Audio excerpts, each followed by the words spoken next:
She was only 18 when she created the world's first real science fiction monster. This is the story of Mary Shelley. And it doesn't begin with lightning, or a lab, or a stitched-together corpse.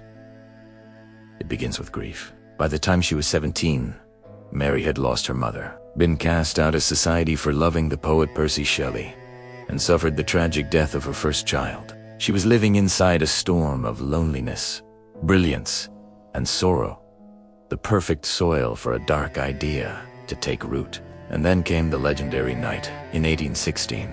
Trapped indoors by violent storms at a villa beside Lake Geneva, Mary Shelley joined Percy Shelley and the infamous Lord Byron. To pass the time, Byron suggested a challenge. Let each of us write a ghost story. The famous poet struggled. Mary said nothing.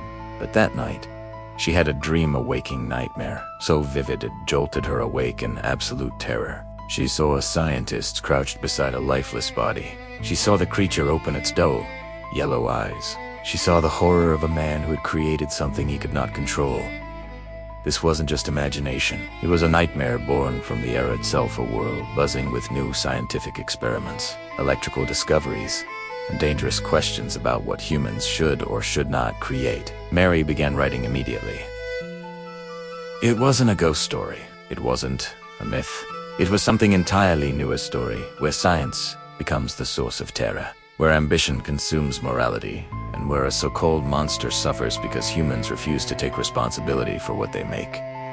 This became Frankenstein, a book written by an 18-year-old woman that exploded into the literary world like a storm.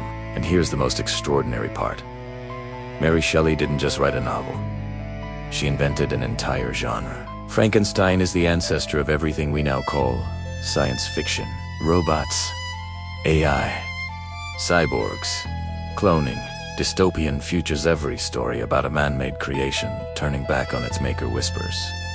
Mary Shelley's name, writers from H.G. Wells to Isaac Asimov, the creators of Blade Runner, Ex Machina, and the Terminator, they all stand in her shadow. Her influence shaped modern horror too, from cosmic nightmares to the monster movies we love today. 200 years later, Frankenstein still feels alarmingly modern. It asks the same question every generation must answer.